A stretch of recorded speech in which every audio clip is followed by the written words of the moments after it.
Today welcome to our দৈনিক Bangla update channel আর শুরু করছি আন্তর্জাতিক সংবাদ। 2. অস্ট্রেলিয়ার বন্ডি বিচে হানুক্কা উদযাপনের সময় অ্যান্টিসেমিটিক গুলি চালিয়ে অনেককে হত্যা করা হয়েছে। এরপর দেশটিতে নতুন বাইব্যাক স্কিম ঘোষণা করা হয়েছে। 2. আমেরিকার ব্রাউন ইউনিভার্সিটিতে গোলাগুলির সন্দেহভাজন ব্যক্তি মৃত অবস্থায় পাওয়া গেছে। সে আত্মহত্যা করেছে বলে জানা গেছে। 3. ইউরোপীয় ইউনিয়ন ইউক্রেনকে সামরিক সাহায্যের জন্য 70 বিলিয়ন ইউরোর বেশি লোন দেওয়ার চুক্তি করেছে। 7. আমেরিকা প্রশান্ত মহাসাগরে ড্রাগ স্মাগলিং জাহাজে এয়ার স্ট্রাইক করে অনেককে হত্যা করেছে। 5.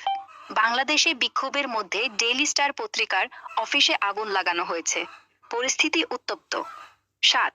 টিকটকের মালিক ByteDance আমেরিকায় ব্যান এড়াতে নতুন জয়েন্ট ভেঞ্চার চুক্তি সই করেছে। 7. আমেরিকা তাইওয়ানকে $3 বিলিয়ন বেশি অস্ত্র বিক্রির প্যাকেজ ঘোষণা করেছে, চীন রেগে গেছে। 9.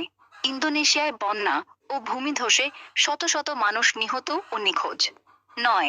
রাশিয়া ইউক্রেনে আরও মিসাইল হামলা চালিয়েছে, ডনিপ্রোতে অনেকে নিহত।